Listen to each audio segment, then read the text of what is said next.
Trump কি মধ্যপ্রাচ্যে আগুনের খেলা খেলছেন? ইরান কি হবে দ্বিতীয় ইরাক? ইতিহাস কি নিজের পুনরাবৃত্তি করে? 2003 সাল জর্জ ডব্লিউ বুশ গণবিধ্বংসী অস্ত্র আর গণতন্ত্র এর দোহাই দিয়ে ইরাক আক্রমণ করলেন। ফল কি হলো? লাখ লাখ মানুষের মৃত্যু, বিলিয়ন বিলিয়ন ডলারের অপচয় আর মধ্যপ্রাচ্যে এক চরম অস্থিতিশীলতা। আজ 2026 সালে দাঁড়িয়ে মনে হচ্ছে ডোনাল্ড ট্রাম্প ঠিক সেই একই স্ক্রিপ্টে অভিনয় করতে চাইছেন।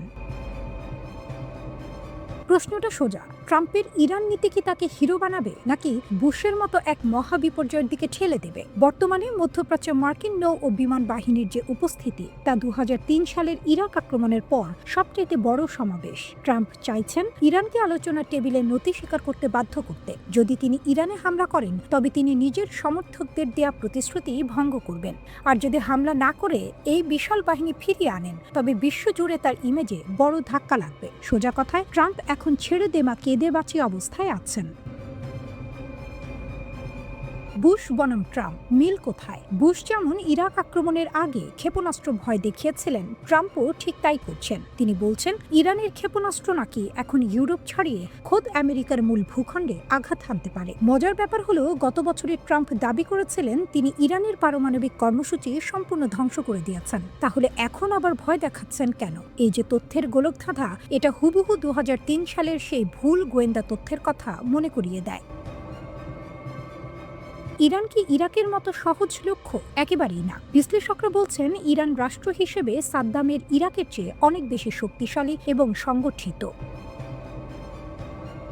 নেতৃত্বের শূন্যতা। যদি ট্রাম্প ইরানের বর্তমান শাসন ব্যবস্থাকে উৎখাত করেন, তবে সেখানে কে আসবে? মার্কিন গোয়েন্দাদের মতে জায়গাটা দখল করবে আরও কট্টরপন্থী রিভলিউশনারি গার্ড কোর। জনগণের সমর্থন। বুশ ভেবেছিলেন মার্কিন সেনাদের ইরাকে মুক্তিদাতা হিসেবে ফুল দিয়ে বরণ করা হবে। বাস্তব ছিল তার উল্টো। ট্রাম্পও যদি ভাবেন ইরানিরা তাকে লাল গালিচা সম্বর্ধনা দেবেন, তবে তিনি বোকার স্বর্গে বাস করছেন।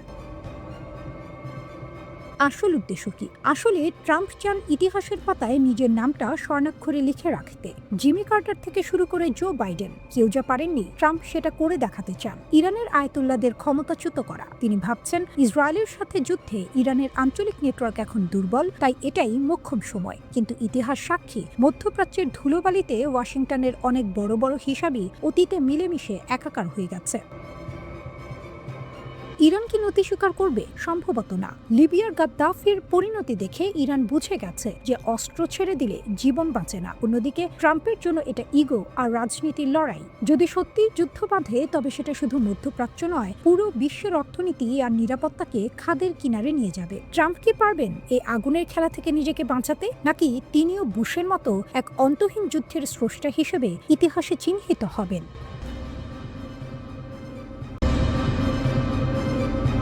মধ্যপ্রাচ্যের দাবার বোর্ডে এখন চালের পর চাল দেয়া হচ্ছে, যা শুনে মনে হচ্ছে বিশ্ব এক ভয়ঙ্কর যুদ্ধের দোরগোড়ায় দাঁড়িয়ে। দক্ষিণ ইসরায়েলের একটি বিমান ঘাঁটিতে আমেরিকার সবথেকে শক্তিশালী এবং ঘাতক অস্ত্র F-22 Raptor stealth fighter jet অবতরণ করেছে। এটা কেন এত বড় খবর? কারণ 2003 সালের ইরাক যুদ্ধের পর মধ্যপ্রাচ্যে আমেরিকার এত বড় সামরিক জমায়েত আর কখনো দেখা যায়নি। F-22 র্যাপটর কেন এই যুদ্ধ বিমান এত স্পেশাল?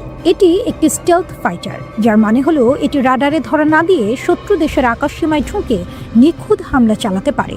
ইংল্যান্ডের রয়্যাল এয়ারফোর্স ঘাঁটি থেকে সরাসরি এগুলো ইসরায়েলে আনা হয়েছে। এর সাথে আছে শত শত কার্গো বিমান আর জ্বালানি সরবরাহকারী ট্যাঙ্কার। সহজ কথায়, আমেরিকা কেবল ভয় দেখাচ্ছে না, তারা ট্রিগারে আঙুল রেখে তৈরি হয়ে আছে। ট্রাম্পের ডেডলাইন এবং জেনেভা বৈঠক। ডোনাল্ড ট্রাম্পের দাবি পরিষ্কার, ইরানকে ইউরেনিয়াম সমৃদ্ধকরণ পুরোপুরি বন্ধ করতে হবে। হোয়াইট হাউসের প্রেস সেক্রেটারি ক্যারোলিন লেভিট সাফ জানিয়ে দিয়েছেন, ট্রাম্পের প্রথম পছন্দ কূটনীতি ঠিকই, কিন্তু দরকার পড়লে তিনি মার্কিন বাহিনীর প্রাণঘাতী শক্তি ব্যবহার করতে এক সেকেন্ডও ভাববেন না। ট্রাম্পের বিশ্বাস, যুদ্ধ হলে আমেরিকা খুব সহজেই জিতে যাবে। কিন্তু পর্দার আড়ালে পেন্টাগনের জেনারেলরা কি সত্যিই এত নিশ্চিত? সেটাই বড় প্রশ্ন। ইসরায়েলের সংশয় এবং ইরানের পাল্টা হুঙ্কার। এদিকে ইসরায়েল এই কূটনৈতিক আলোচনা একদম ভরসা পাচ্ছে না। ইসরায়েলি সংবাদ মাধ্যম চ্যানেল 12-এর মতে, সে দেশের নীতি নির্ধারকরা মনে করছেন ইরানের ওপর মার্কিন হামলা এখন অনিবার্য।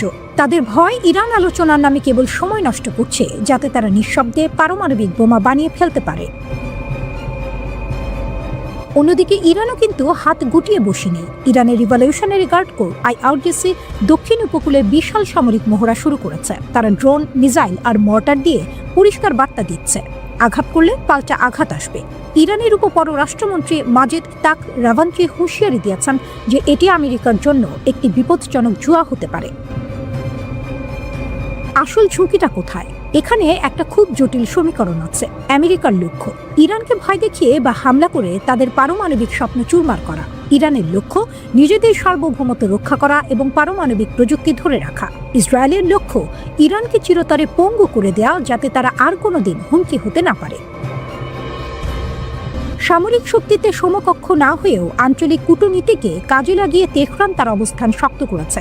2023 সালের চীনের মধ্যস্থতায় সৌদি আরবের সঙ্গে সম্পর্ক স্বাভাবিককরণ আঞ্চলিক উত্তেজনা কমাতে গুরুত্বপূর্ণ ভূমিকা রাখে। পরবর্তীতে উপসাগরীয় দেশগুলোও স্থিতিশীলতাকে অগ্রাধিকার দেয়। সৌদি আরব, ওমান, তুরস্ক ও কাতার ওয়াশিংটনকে সংযম প্রদর্শনের আহ্বান জানাচ্ছে বলে জানা গেছে। ফলে ইরানের সম্ভাব্য বিজয় সামরিক ময়দানে নয়, বরং যুদ্ধ এড়িয়ে কূটনৈতিক ভারসাম্য রক্ষায়, আঞ্চলিক সম্পর্ক জোরদার করে এবং সংঘাতের রাজনৈতিক মূল্য বাড়িয়ে তেহরান চাপ মোকাবিলা করে নিজ অবস্থান অটুট রাখতে পারে। ইরান আমেরিকা উত্তেজনা তৃতীয় বিশ্বযুদ্ধের দোরগোড়ায় একটা প্রশ্ন দিয়ে শুরু করি। যদি পৃথিবীর সবচেয়ে শক্তিশালী দেশ আর মধ্যপ্রাচ্যের সবচেয়ে একগুঁয়ে দেশ মুখোমুখি দাঁড়ায়, তাহলে কি হয়? উত্তরটা এখন লেখা হচ্ছে হরমুজ প্রণালীর নীল জলে, পার্চিনের মাটির নিচে আর ট্রাম্পের টুইটের প্রতিটি শব্দে। ইরান একটা নোটিশ জারি করেছে, নাম নোটা, নোটিস টু ইয়ারম্যান, মানে বিমান চালকদের সতর্কবার্তা। বলছে দক্ষিণ ইরানের বিভিন্ন এলাকায় রকেট পরীক্ষা চালানো হবে। এটা শুনতে সাধারণ মনে হলেও একদম সাধারণ নয়, কারণ এই নোটিশ দেওয়া হয়েছে ঠিক তখন যখন আমেরিকা ইরানের কাছের সমুদ্রে যুদ্ধজাহাজ পাঠিয়েছে, যখন ট্রাম্প বলছেন পারমাণবিক আলোচনা ব্যর্থ হলে সামরিক হামলা হবে। এটা কাকতাল নয়, এটা বার্তা। ট্রাম্পের হিসাব কি? ট্রাম্প বলছেন ইরানের কর্মকর্তারা খারাপ আলোচক। তার ভাষায় চুক্তি হতে পারত, কিন্তু ইরানের জেদের কারণে B-2 বোমারু বিমান পাঠাতে হয়েছে। এখন আবার আলোচনার সুযোগ দেওয়া হচ্ছে। কিন্তু একই সাথে ট্রাম্প বলছেন ইরান চুক্তি চায়, কারণ চুক্তি না হলে যা হবে সেটা ইরান চায় না। এই বক্তব্যের মধ্যে একটি কৌশল আছে, চাপ দাও, ভয় দেখাও, তারপর টেবিলে বসাও। ট্রাম্প এই কৌশল আগেও ব্যবহার করেছেন, উত্তর কোরিয়ার সাথে, চীনের সাথে। কিন্তু ইরান উত্তর কোরিয়া নয়। ইরান কি বলছে? ইরানের রাষ্ট্রীয় টেলিভিশন জানালো হরমুজ প্রণালীর দিকে লাইভ মিসাইল ছোড়া হয়েছে, কয়েক ঘন্টা বন্ধ রাখা হয়েছে এই আন্তর্জাতিক বাণিজ্য পথ। আর সর্বোচ্চ নেতা আয়াতুল্লাহ খামেনি সরাসরি বললেন পৃথিবীর সবচেয়ে শক্তিশালী সেনাবাহিনীও এমন আঘাত পেতে পারে যেখান থেকে উঠে দাঁড়ানো কঠিন হয়ে যায়। তিনি আরো বললেন 47 বছর ধরে আমেরিকা ইরানকে শেষ করতে পারেনি। এটা আমেরিকার নিজের ব্যর্থতার স্বীকারোক্তি। এই কথাগুলো শুধু বক্তৃতা নয়, এটা আত্মবিশ্বাসের প্রকাশ। হরমুজ প্রণালী বিশ্বের সবচেয়ে গুরুত্বপূর্ণ জনপদ। সৌদি আরব, কুয়েত, ইরাক, কাতার, বাহরাইন, সংযুক্ত আরব আমিরাত, এই দেশগুলোর তেল ও গ্যাস যায় হরমুজ দিয়ে। এর বেশিরভাগ গন্তব্য এশিয়া, বিশেষত চীন, যে এখন ইরানের একমাত্র বড় তেল ক্রেতা। ইরান যদি এই পথ বন্ধ করে দেয়, বিশ্বের জ্বালানি বাজারে আগুন লাগবে, তেলের দাম আকাশ ছোঁবে, এশিয়ার অর্থনীতি টলমল করবে। ইরান এই অস্ত্রটা জানে আর তাই ব্যবহার করছে। রাশিয়া এলো কোথা থেকে? এই পুরো নাটকের মাঝে রাশিয়ার নৌবাহিনী ইরানের বন্দরে নোঙর করলো, ওমান উপসাগরে যৌথ মহড়া করলো। বার্তাটা পরিষ্কার, ইরানের পেছনে রাশিয়া আছে। আমেরিকা একা ইরানকে চাপ দিতে গেলে হিসাব জটিল হয়ে যাবে। তাহলে কি হবে? দুই পক্ষই আলোচনা চাইছে। ওমানের মধ্যস্থতায় 2 দফা বৈঠক হয়েছে। ইরান বলছে পারমাণবিক অস্ত্র মানাচ্ছে না, যাচাই করতে পারো। আমেরিকা বলছে বিশ্বাস নেই। এই অবিশ্বাসের মাঝে দুই পক্ষ অস্ত্র উঁচিয়ে দাঁড়িয়ে আছে। ইতিহাস বলে এই পরিস্থিতিতে একটা ছোট ভুল, একটা মিসাইল, একটা ভুল বোঝাবুঝি সব শেষ করে দিতে পারে। বিশ্ব এখন দম বন্ধ করে দেখছে।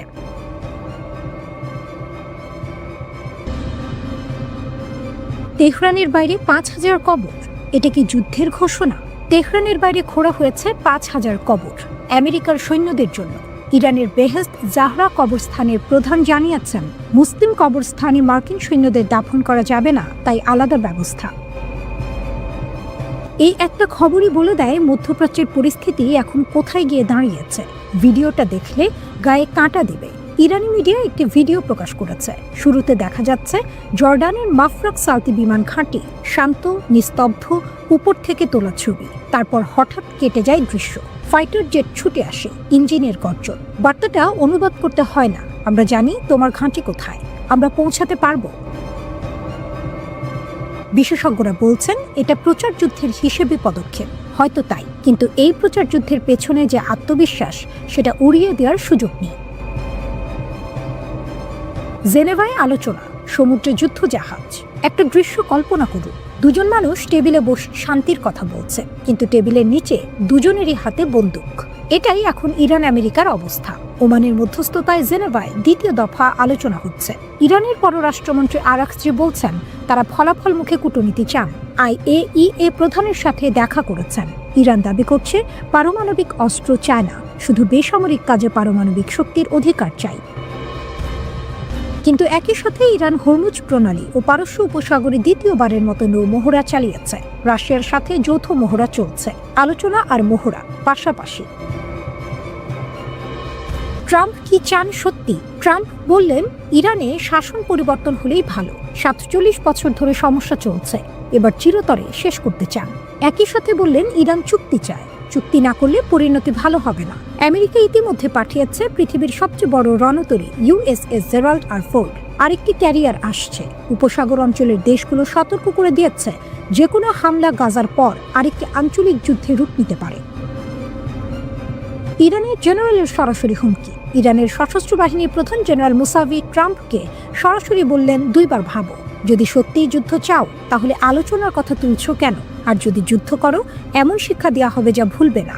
এই কথাগুলো খালি হুমকি নয়। ইরানের হাতে মিসাইল আছে, হরমুজ বন্ধ করার ক্ষমতা আছে, আর এখন পেছনে রাশিয়া আর চীনও আছে। আসল বিপদটা কোথায়? যুদ্ধ সবসময় পরিকল্পনা করে লাগে না, অনেক সময় লাগে ভুলে। একটা ভুল সংকেত, একটা ভুল সিদ্ধান্ত, একটা ভুল মিসাইল। জেনেভায় আলোচনা চলছে, এটা ভালো, কিন্তু সমুদ্রে যখন দুই পক্ষের যুদ্ধ জাহাজ মুখোমুখি, আকাশে যখন যুদ্ধ বিমান টহল দিচ্ছে, তখন যে কোনো মুহূর্তে যে কোনো কিছু হতে পারে। পৃথিবী এখন দম বন্ধ করে অপেক্ষা করছে, আর সেই অপেক্ষার উত্তর লেখা হবে হয় জেনেভার কূটনীতির টেবিলে, নয়তো হরমুজের আগুনে। ইসরায়েলের প্রধানমন্ত্রী Benjamin Netanyahu home front command ও উদ্ধার সংস্থাগুলোকে সম্ভাব্য যুদ্ধের প্রস্তুতি নিতে নির্দেশ দিয়েছেন। একই সঙ্গে বিভিন্ন নিরাপত্তা সংস্থায় সর্বোচ্চ সতর্কতা জারি করা হয়েছে। গেল একদিনে ইরানের কাছাকাছি F-35, F-22 এবং F-16 মিলিয়ে 50টির বেশি যুদ্ধবিমান মোতায়েন করেছে যুক্তরাষ্ট্র। 2003 সালে ইরাকে হামলার সময় যে পরিমাণ মার্কিন সেনা মধ্যপ্রাচ্যে মোতায়েন ছিল, তার চেয়ে বেশি সংখ্যক সেনা বর্তমানে অঞ্চলটিতে রয়েছে বলে জানিয়েছে মার্কিন সংবাদ মাধ্যম এক্সিওস। পেন্টাগনের টেবিলে জমা হচ্ছে ইরানের উপর হামলার ব্লুপ্রিন্ট। CNN এর রিপোর্ট বলছে এই সপ্তাহের শেষে হয়তো বেজে যেতে পারে যুদ্ধের দামামা। আসলে পর্দার আড়ালে কি ঘটছে? ইরান কি সত্যি ভয় পেয়েছে, নাকি তারা এমন কিছু তৈরি করছে যা দেখে হোয়াইট হাউসের কপালে ভাঁজ পড়েছে? ধ্বংসস্তূপ থেকে ফিনিক্স পাখির মতো উত্থান। মনে আছে গত বছরের জুন মাসের কথা? ইসরায়েল যখন অপারেশন রাইজিং লাইন চালিয়ে ইরানের মিসাইল ফ্যাক্টরি আর পরমাণু কেন্দ্রগুলো ঘুরিয়ে দিয়েছিল, ট্রাম্প তখন দাবি করেছিলেন ইরান টোটালি অবলিটারেটেড বা পুরোপুরি ধ্বংস হয়ে গেছে। কিন্তু বন্ধুরা, স্যাটেলাইট ইমেজ বলছে একদম উল্টো কথা। খোরামাবাদের ইমাম আলী মিসাইল বেস থেকে শুরু করে শাহরুদ ইরান অভাবনীয় গতিতে সবকিছু মেরামত করে ফেলেছে। শাহরুদিতেও এখন যুদ্ধের আগের চেয়েও বেশি শক্তিশালী মিসাইল ইঞ্জিন তৈরি হচ্ছে। বিশেষজ্ঞরা বলছেন ইরান হয়তো হামলার আগেই তাদের দামি যন্ত্রপাতি মাটির নিচে লুকিয়ে ফেলেছিল, যা এখন আবার বের করে আনা হয়েছে। মাটির নিচে দুর্ভেদ্য কেল্লা। পরমাণু কেন্দ্রগুলো নিয়ে ইরানের নতুন চালটা দেখুন। নাতানস আর পার্চিন কমপ্লেক্সে এখন দিনরাত কাজ চলছে। তারা কি করছে? বিশাল বিশাল সব পাহাড়ের নিচে টানেল বানিয়ে তার মুখগুলো কয়েক স্তর কংক্রিট আর মাটি দিয়ে ভরাট করে দিচ্ছে। কেন? যাতে আমেরিকার বাংকার বাস্টার বোমাও সেখানে পৌঁছাতে না পারে। বিশেষজ্ঞরা ভয় পাচ্ছেন ইরান হয়তো পাহাড়ের এত গভীরে ইউরেনিয়াম সমৃদ্ধকরণ শুরু করেছে যে বাইরে থেকে বিমান হামলা চালিয়ে তা থামানো অসম্ভব হয়ে পড়বে। জেনেভায় যখন ইরানি আলোচনাকারীরা আমেরিকার সাথে আলোচনায় ব্যস্ত ছিলেন, ঠিক সেই সময়েই ওয়াশিংটনের আঞ্চলিক মিত্রদের নিজেদের বিধ্বংসী ক্ষমতা দেখানোর জন্য পারস্য উপসাগরে নৌ মহড়া শুরু করেছে ইরান। ইরানি সংবাদ মাধ্যমের তথ্য অনুযায়ী এই প্রথমবার আইআরজিসি নৌ মহড়া চলাকালীন কয়েক ঘন্টার জন্য হরমুজ প্রণালীর কিছু অংশ বন্ধ করে দিয়েছিল। এই গুরুত্বপূর্ণ কৌশলগত পয়েন্টটি পারস্য উপসাগর এবং ওমান উপসাগরের মাঝখানে অবস্থিত, যেখান দিয়ে প্রতিদিন বিশ্বের মোট তেল উৎপাদনের 1/5 পরিবাহিত হয়। পশ্চিমা বিশ্বের সাথে উত্তেজনার প্রেক্ষাপটে ইরানি কর্মকর্তারা এর আগেও এই প্রণালী বন্ধ করে দেওয়ার হুমকি দিয়েছেন। এমন একটি পরিস্থিতি বিশ্ব জ্বালানি বাজারে চরম বিপর্যয় ডেকে আনতে পারে। ইরানি রাষ্ট্রীয় সংবাদ মাধ্যম জানিয়েছে, ইরানের নৌবাহিনী ওমান উপসাগর এবং উত্তর ভারত মহাসাগরের রাশিয়ার সাথে একটি যৌথ মহড়াও পরিচালনা করেছে, যেখানে উভয় পক্ষ মিলে ছিনতাই হওয়া একটি নকল জাহাজ উদ্ধার এর মহড়া চালিয়েছে। যুক্তরাষ্ট্র ওই অঞ্চলে 2টি বিমানবাহী রণতরী মোতায়েন করেছে এবং এর মধ্যে একটি রণতরী আরব সাগরে একটি ইরানি ড্রোনকে গুলি করে নামিয়েছে, যেটি আক্রমণাত্মকভাবে এগিয়ে আসছিল। এছাড়া মার্কিন সামরিক মুখপাত্রের দাবি অনুযায়ী এর আগে হরমুজ প্রণালীতে আইআরজিসি পরিচালিত 2টি গানবোট একটি মার্কিন পতাকাবাহী তেলের ট্যাঙ্কারের খুব কাছে চলে আসে এবং জাহাজটিতে উঠে সেটি জব্দ করার হুমকি দেয়।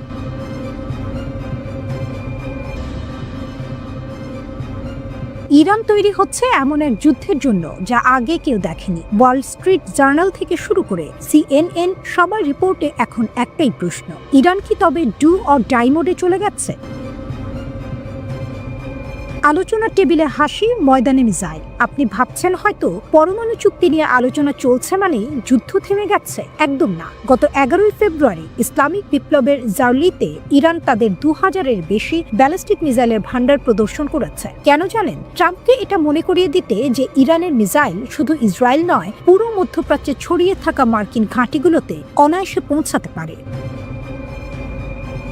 এমনকি 16 ফেব্রুয়ারি তারা হরমুজ প্রণালীতে এক বিধ্বংসী ড্রিল চালিয়েছে। সেখানে ভিডিওতে দেখা গেছে ইরানের মিসাইল নিখুঁতভাবে একটি নকল মার্কিন জাহাজকে উড়িয়ে দিচ্ছে। বার্তাটা পরিষ্কার, যদি তোমরা আক্রমণ করো তবে হরমুজ প্রণালী দিয়ে তেলের বাণিজ্য চিরতরে বন্ধ হয়ে যাবে। সাগরে রাশিয়া ইরান জোট। আমেরিকার চোখের সামনে সবচেয়ে বড় চমক দেখা গেছে 19 ফেব্রুয়ারি। ওমান সাগর আর ভারত মহাসাগরে ইরান এবং রাশিয়া যৌথ নৌ মহড়া শুরু করেছে। মজার ব্যাপার হলো, ঠিক তার পাশেই মার্কিন যুদ্ধ জাহাজ USS আব্রাহাম লিঙ্কন টহল দিচ্ছে। সুপ্রিম লিডার আয়াতুল্লাহ খামেনি সরাসরি হুঙ্কার দিয়েছেন, যদি আমেরিকার কোনো উস্কানি থাকে তবে মার্কিন যুদ্ধ জাহাজগুলো সাগরের তলায় পাঠিয়ে দেওয়া হবে। মাটির নিচে ইরানের অদৃশ্য শহর। সর্বশেষ স্যাটেলাইট ইমেজ দেখলে আপনি অবাক হবেন। প্রাচীন কমপ্লেক্সের ওপর বিশাল এক কংক্রিটের ঢাল দেখা যাচ্ছে। এটি এমনভাবে বানানো হয়েছে যাতে আমেরিকার সবচেয়ে শক্তিশালী বাংকার বাস্টার বোমাও একে ছিদ্র করতে না পারে। শুধু তাই নয়, ইস্পাহান আর নাতাঞ্জ, যেখানে গত বছর ইসরায়েল হামলা করেছিল, সেই পরমাণু কেন্দ্রগুলোর প্রবেশপথ এখন মাটি দিয়ে পুরোপুরি ভরাট করে ফেলা হয়েছে। বিশেষজ্ঞরা বলছেন, ইরান এখন মাটির অনেক গভীরে এমন সব টানেল বানাচ্ছে যেখানে তারা গোপনে পরমাণু সমৃদ্ধকরণ চালিয়ে যেতে পারবে, আর বাইরের কোনো শক্তি তা টেরও পাবে না। যুক্তরাষ্ট্র ও ইরানের সম্পর্ক আবারও টানটান। পরমাণু কর্মসূচি নিয়ে আলোচনা চলছে, কিন্তু সেই আলোচনা ভেঙে গেলে পরিস্থিতি খারাপ হতে পারে এমন ইঙ্গিত দিয়েছেন যুক্তরাষ্ট্রের প্রেসিডেন্ট ডোনাল্ড ট্রাম্প। তিনি বলেন, প্রয়োজন হলে ইরানের ওপর ছোট পরিসরে সামরিক হামলা বিবেচনা করা হতে পারে। এর মাত্র 24 ঘন্টা আগেই তিনি ইরানকে 10 দিনের আলটিমেটাম দিয়েছিলেন। তখন তিনি সতর্ক করে বলেছিলেন, সমঝোতা না হলে খারাপ কিছু ঘটবে। সাংবাদিকেরা জানতে চান, ইরান চুক্তিতে রাজি না হলে তিনি কি সীমিত সামরিক হামলার কথা ভাবছেন? জবাবে ট্রাম্প বলেন, আমি শুধু এটুকুই বলতে পারি, আমি বিষয়টি বিবেচনা করছি। ইরানও ইঙ্গিত দিয়েছে আলোচনা ভেস্তে গেলে তারা যুদ্ধের জন্য প্রস্তুত। একই বার্তা দিয়েছে যুক্তরাষ্ট্র। ফলে দুই দেশের মধ্যে উত্তেজনা বাড়ছে।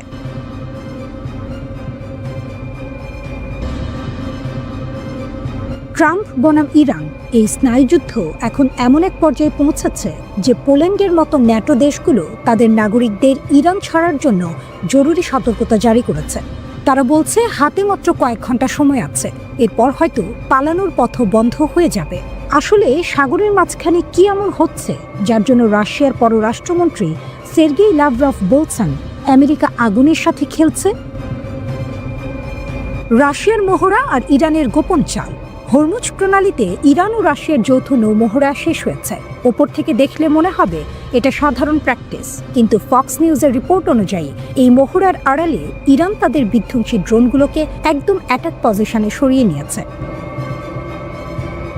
ডিফেন্স এক্সপার্ট ক্যামেরন চেল বলছেন, রাশিয়ার সাথে মহড়া দেওয়ার ছুতোয় ইরান তাদের ড্রোনগুলোকে এমন সব জায়গায় লুকিয়ে রেখেছে যেখান থেকে আমেরিকার উপর আঘাত হানা সহজ।